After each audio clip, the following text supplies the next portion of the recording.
سیدہ طاہرہ رازیہ مرضیہ، سیدہ طاہرہ رازیہ مرضیہ،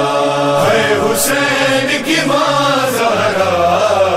ہے حسین کی ماں زہرا۔ اعوذ باللہ من الشیطان اللعین الرجیم، بسم اللہ الرحمن الرحیم۔ ساری تعریفیں خدائے برتر کے لیے کہ جس کے قبضے میں ساری کائنات ہے۔ ناظرین، آج ہم جمادی اول 1444 کے داخل ہو چکے ہیں اور یہ ماہ عزائے فاطمیہ کہلاتا ہے۔ اسی سلسلے میں جناب فاطمہ زہرا کے حوالے سے ہم یہاں موجود ہیں اور ہمارے درمیان موجود ہیں حجت الاسلام والمسلمین مولانا جناب جواد عابدی صاحب اور نوحہ خان جناب علی رضا کاظمی صاحب۔ سوال کرنے سے پہلے یہ بتاتا چلوں، یہ مہینہ ایام عزا کہلاتا ہے اس بی بی کے جسے ہم بطول، جناب بطول، جناب ان کے القاب سے بطول، عذرا، حور النساء، ام ابیہ، سیدہ، فاضلہ، صابرہ، شاکرہ، یہ سارے روایت یہ ہے کہ تقریباً بی بی کے 200 یا 250 کے لگ بھگ القاب ہیں۔ اتنی عظیم ترین بی بی ہے کائنات کی، شہزادی فاطمہ زہرا کہلاتی ہیں۔ رسول اکرم رسول اللہ کی اکلوتی بیٹی کہا جاتا ہے اور جن کی اتنی خاصیت ہے، فضیلت ہے کہ انہوں نے دین اسلام کو انہوں نے بقا بخشی اور ان کے گھرانے نے بقا بخشی۔ اسی حوالے سے گفتگو کا یہاں سے شروع کرتے ہیں کہ قبلہ یہ بتائیے گا کہ جناب سیدہ کے حوالے سے یہ ہم پروگرام کر رہے ہیں، تو یہ بتائیے گا کہ جناب سیدہ شہزادی کونین کی ولادت کب، کہاں، اور اس ولادت کے جب دنیا میں وہ تشریف لا رہی تھی، ظہور کر رہی تھی، تو کوئی ایسا واقعہ بھی رونما ہوا جو ہمارے ناظرین کو آپ بتا سکیں کہ یہ خاص واقعہ تھا جو جناب سیدہ فاطمہ زہرا کی ولادت سے قبل رونما ہوا؟ بسم اللہ الرحمن الرحیم، الحمد للہ والصلاة والسلام علی آلہا اما بعد۔ حسن بھائی، ایام عزائے فاطمی 1444 ہجری کا جیسے آپ نے حوالہ پیش کیا، اور یقیناً یہ وہ دن ہے کہ جب ایک محب فاطمہ کی محبت کا امتحان ہوتا ہے کہ وہ کیسے اس شہزادی کی خدمت میں عزا کو پیش کرتا ہے جس سے سال بھر زندگی بھر ہم توسل کرتے ہیں، جس سے اپنی شفا حاصل کرتے ہیں، رزق حاصل کرتے ہیں ہمارے تمام دنیا کے معاملات میں، اور خصوصاً آخرت کے معاملات میں جو شفیع اور جو ہماری کفیلہ ہے وہ جناب سیدہ کی ذات ہے۔ چنانچہ شہزادی کی شہادت کے عنوان پر یہ سوال انتہائی اہمیت کا حامل اس لیے بھی ہے کیونکہ جس شخصیت کی آمد تمام دنیا کی خواتین سے سوا ہو، اس کا رہن سہن اور اس کا جانا بھی تمام خواتین دنیا کی عورتوں سے سوا ہوتا ہے۔ جناب سیدہ کی ولادت کے حوالے سے ایک اہم بات یاد رکھیے گا کہ تاریخ ولادت جناب سیدہ میں بڑا اختلاف ہے اہل سنت اور اہل تشیع میں۔ اہل سنت کے یہاں کا قول یہ ہے کہ آپ کی ولادت معراج سے پہلے، ہمارے یہاں کا قول یہ ہے کہ معراج کے بعد کی آپ کی ولادت 20 جمادی الثانی ہجرت کا 5واں سال، بعثت کا 5واں سال۔ اس سے فرق کیا پڑتا ہے؟ دیکھیے، ہر چیز فقط ایسا نہیں ہے کہ کوئی تاریخی اختلاف ہے یا کچھ مولویوں کی جنگ آپس میں، نہیں، بعض اوقات بڑی ٹیکنیکل چیزیں ہوتی ہیں۔ اگر آپ یہ مانیں گے کہ جناب سیدہ کی ولادت معراج سے پہلے، تو پھر وہ معراج پر سیب کھلانے والی روایت، وہ نور جناب سیدہ کا رسول اللہ منتقل ہونا، وہ روایتیں ساری کی ساری خود بخود ختم ہو جائیں گی۔ اور اگر آپ یہ مانیں گے کہ معراج کے بعد شہزادی کی ولادت ہے، تو ہمارا جملہ ثابت ہوگا کہ شہزادی کا نور اللہ نے جنت میں سیب کی صورت میں رکھا تھا، جس پر اہل سنت کی روایات تواتر کے ساتھ موجود ہیں، سوائے احمق اور بے وقوف کے ان کا کوئی انکار نہیں کر سکتا ہے۔ چنانچہ ہمارے نزدیک ادلہ کی صورت میں، دلائل کی صورت میں یہ بات ثابت ہے کہ آپ کی ولادت باسعادت 20 جمادی الثانی بعثت کا 5واں سال معراج کے بعد موجود ہے۔ آپ کی آمد بھی بڑی مختلف ہے، اہل سنت کے علماء کی کتابوں میں موجود ہے کہ جب حضرت کی ولادت ہو رہی تھی، آپ دنیا میں تشریف لا رہی تھیں، جلوہ فرما ہو رہی تھیں، تو جناب خدیجہ نے اپنے ارد گرد کچھ خواتین کو محسوس کیا اور ایک عجیب و غریب خوشبو کو محسوس کیا، اور ایسی خوشبو شہزادی فرماتی ہے میں نے آج سے پہلے نہ مکے میں سونگھی تھی، نہ میں نے زہرا کے بعد کبھی ایسی خوشبو کو دیکھا ہے، اور یہ خوشبو اسی جنتی پھل کی تھی جس سے جناب سیدہ کا نور منتقل ہوا تھا۔ چنانچہ جیسی جناب سیدہ کی آمد کا وہ وقت قریب ہوا، آپ نے ان خواتین سے مخاطب ہو کے پوچھا من انتن، تم لوگ کون ہو؟ تو ان میں سے چاروں نے جواب دیا کہ میں حوا ہوں، مریم ہوں، آسیہ ہوں اور میں مادر موسیٰ ہوں۔ ہم تمہارے خدمت کے طور پر تمہاری جناب میں موجود ہیں تاکہ تمہیں اس وقت ہم تمہاری ہمجوئی کریں، دلجوئی کریں، تمہیں دلاسا دیں۔ چنانچہ اسی اسنا میں جناب سیدہ کونین ام الائمہ ام ابیہ جو مادر نبوت اور رسالت ہے، جو اپنے باپ کے علاوہ کائنات میں اور علی کے علاوہ ساری مخلوق سے افضل ہے، اس جملے کو یاد رکھیے گا، سوائے محمد اور علی کے زہرا کائنات میں سب سے افضل ہستی کا نام ہے۔ چنانچہ جناب سیدہ کی تشریف آوری ہوتی تو میں تشریف لاتی ہیں، مکے کی ولادت کا مکے کا واقعہ، حضور کعبے کے پاس بیٹھے ہوئے تھے، کسی نے آ کر کہا مبارک ہو آپ کے گھر میں رحمت آ گئی ہے، یعنی رحمت للعالمین کو کہا گیا کہ آپ کے گھر میں رحمت آ گئی ہے۔ حضور نے فرمایا یہ نہ کہو بیٹی آئی ہے، بلکہ کہو کہ میرے گھر میں جنت کا پھول آیا ہے، ان ابنتی فاطمہ ریحانۃ الجنہ، میری بیٹی جنت کا پھول ہے، لکی اشمھا رزقھا اللہ علیہ لکی اشمھا عند الشدائد، فرمایا بیٹی نہیں ہے اس لیے کہ بیٹی تو ہر باپ کے گھر آتی ہے، یہ جنت کا پھول اللہ نے مجھے عطا کیا ہے جس سے میں مشکلوں میں سونگ کر اپنی مشکلوں کو ختم کر لیتا ہوں۔ تو زہرا اپنے باپ کے لیے رحمت ہے، اس باپ کے لیے رحمت ہے جو سارے کائنات کے لیے رحمت ہے، ان بچوں کی جنت ہے جو زمانہ جنت کے سردار ہیں۔ تو شہزادی کی آمد پر بے تحاشا روایات کتب اہل سنت میں موجود ہیں۔ آخری جملہ کہہ کے بات ختم کر رہا ہوں، ام المومنین عائشہ کہتی ہیں کہ میں نے کئی بار دیکھا کہ حضور جناب سیدہ کے گلے کو اور کبھی ہاتھوں کو بوسہ دیتے تھے، تو میں نے پوچھا لماذا تکسر تقبیلوں کا، مستدرک حاکم کی روایت ہے کہ یہ بتائیے آپ فاطمہ کے ہاتھ کو گلے کو بار بار کیوں چومتے ہیں؟ حضور نے جملہ ارشاد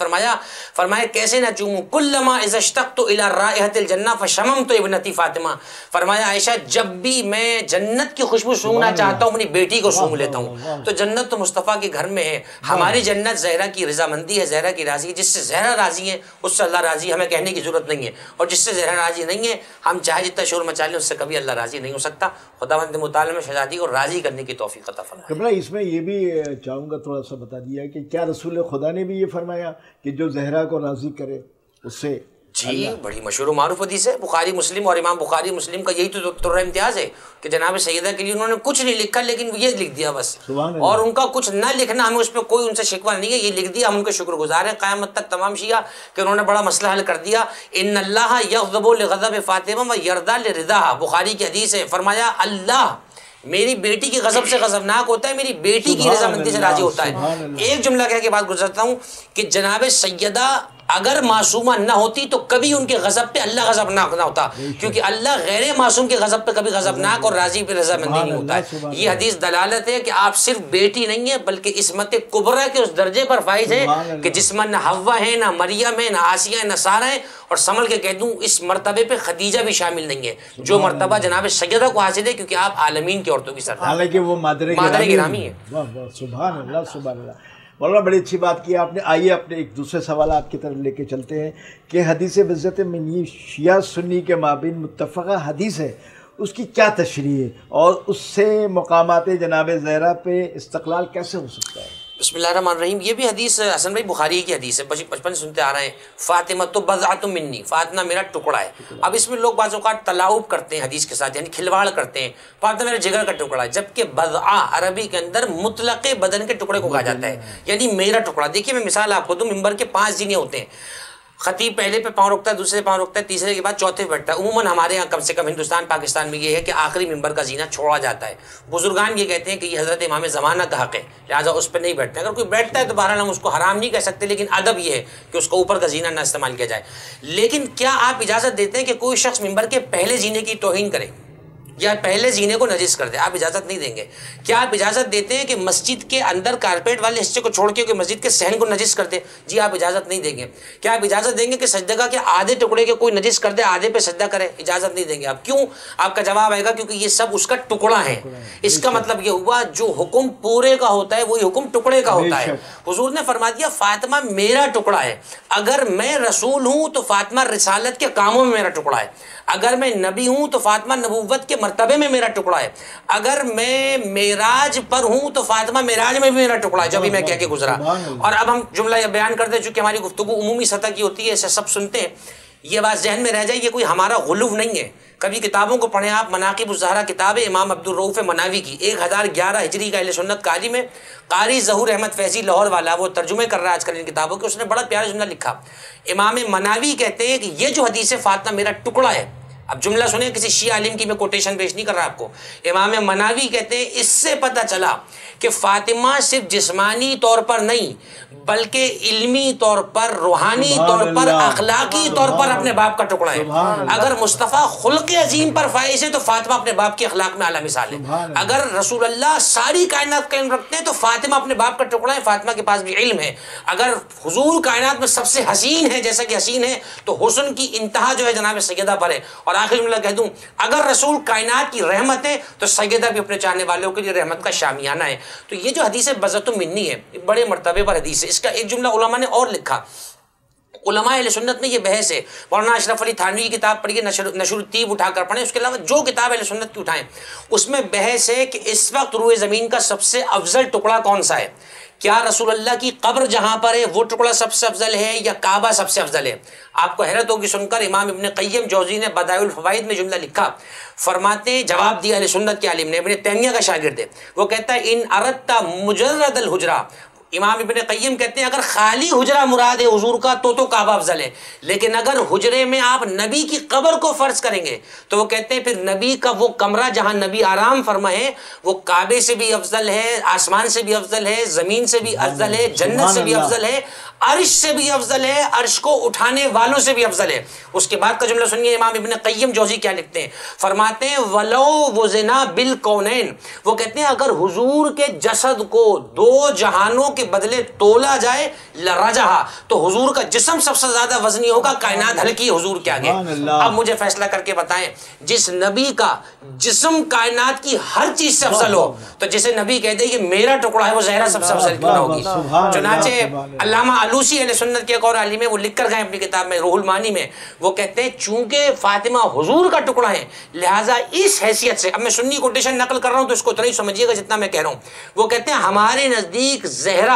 خلفائے راشدین یعنی ابو بکر، عمر، عثمان، علی، کہتی ان سے بھی افضل ہیں کیونکہ زہرا نبی کا ٹکڑا ہے، اس کے علاوہ نبی کا ٹکڑا کوئی نہیں ہے۔ آپ ذرا غور کریں کہ علماء اہل سنت کیا مقام لکھ کر گئے۔ بہرحال اس جملے پہ ہمیں یہ اختلاف ہو سکتا ہے کیونکہ امیر المومنین ہمارے نزدیک جناب زہرا سے افضل ہیں، لیکن آپ ان کے قول کو اگر مانیں، وہ کہتے ہیں ہمارے نزدیک ہم جناب سیدہ کے برابر کسی عورت کو نہیں مانتے کیونکہ حضور نے کسی عورت کو اپنا ٹکڑا کہا ہی نہیں سوائے فاطمہ زہرا کے۔ تو حدیث بذات منی جناب سیدہ کے اعلیٰ مقام پر دلیل ہے، یہ صرف ایک باپ بیٹی کی محبت نہیں، ایک ہادی کی دوسرے ہادی سے محبت اور عقیدت کا اظہار۔ بڑی اچھی قبلہ آپ نے بڑی اچھی گفتگو کی، اور یہاں یہ بات بھی واضح ہو گئی ہمارے سننے والوں کے لیے خاص طور پہ کہ جیسا کہ کہا جاتا ہے کہ رسول کے جگر کا ٹکڑا نہیں بلکہ پورا مکمل جو ہے، جیسے کہ آپ نے علم میں ہر چیز میں وہ رسول اللہ کا ٹکڑا ہے۔ بڑی خوبصورت بات کی ہے، بہت سے لوگوں کی غلط فہمیاں بھی دور ہوئی۔ ناظرین آئیے ہم چلتے ہیں علی رضا کاظمی کی جانب، اور ہم ان سے گزارش کریں گے چونکہ پروردگار عالم نے بڑا خوبصورت لحن بھی دیا ہے، انہوں نے خوب پڑھتے ہیں، تو آئیے ان کی طرف چلتے ہیں، ان سے گزارش کریں گے جناب سیدہ کے حوالے سے کوئی کلام پیش کریں تو آپ۔ قبلہ مولانا صاحب نے بہت بہترین طریقے سے بی بی سرکار کی شان میں گفتگو فرمائی، بس اسی حوالے سے بی بی کا تعارف دیکھیے گا بطور خاص آپ سب کی نظر۔ جو پوچھئے کہ کیا ہے فاطمہ، جو پوچھئے کہ کیا ہے فاطمہ،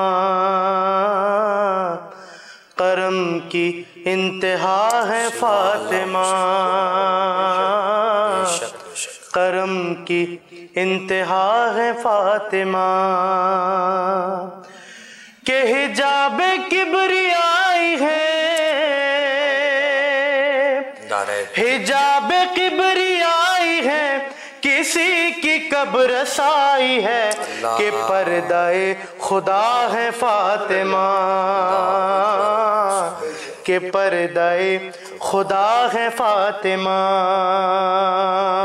شعر دیکھیے گا بطور خاص قبلہ۔ آیا ہے وہ، نہا ہے وہ، زماں ہے وہ، مقام ہے وہ، صدائے کل فقہ ہے وہ، جہاں خدا وہاں ہے وہ، کہ زمین ہے آدمی کی ماں، زمین ہے آدمی کی ماں، زمین کی بھی ماں ہے جو، کہ فاتر السما ہے فاطمہ، کہ فاتر السما ہے فاطمہ۔ اور وہ قول ہے، مقال ہے، وہ معدن رسالہ ہے، علی کی ہم